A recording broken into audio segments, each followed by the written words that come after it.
இந்த அரசினுடைய இந்த முயற்சியானது கல்வியை வியாபாரமாக்கக்கூடிய ஒரு முயற்சியா இருக்கு. 100% கார்ப்பரேட்டைசேஷன்.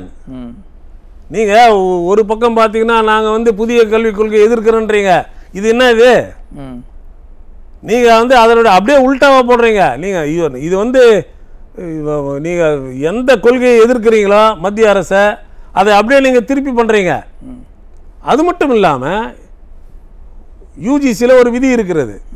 யூஜிசி விதி என்ன சொல்லுதுன்னா, ஒரு கல்லூரியை, அது அரசு உதவி பெறும் கல்லூரியை பல்கலைக்கழகமாக மாற்ற வேண்டும் என்றால் ஸ்டேட் கவர்மெண்ட், அந்த எந்தெந்த ஸ்டேட், அந்த ஸ்டேட் கவர்மெண்ட் ஒரு அண்டர்டேக்கிங் கொடுக்கணும். என்ன அண்டர்டேக்கிங் கொடுக்கணும்னா, we are undertake to safeguard the students reservation. ரெண்டாவது பார்த்தீங்கன்னா டீச்சர்ஸோட சேலரி அண்ட் அதர் கண்டிஷன்ஸு. மூணாவது பார்த்தீங்கன்னா ஃபீஸ் ஸ்ட்ரக்சர். இதை மூணுத்தையும் நாங்கள் சேஃப்கார்ட் பண்ணுறோம், எங்கள் பர்வியில் எங்கள் கண்ட்ரோல் இருக்கோம் அப்படின்னு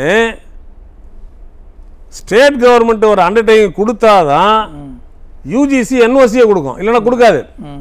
அது மட்டும் இல்லை, கவர்மெண்ட் எய்டட் காலேஜுக்கு 80% மானியம் எங்கேருந்து வருதுன்னா சென்ட்ரல் கவர்மெண்ட் வருது. நீங்கள் என்ன பண்ணுறீங்க, சென்ட்ரல் கவர்மெண்ட்டையும் கழட்டி விட்டுறீங்க, உங்களுடைய கண்ட்ரோலையும் கழட்டி விட்டுறீங்க. யாருக்காக இதை செய்கிறீர்கள் அப்படின்றத புரியாத புதிராக இருக்கு.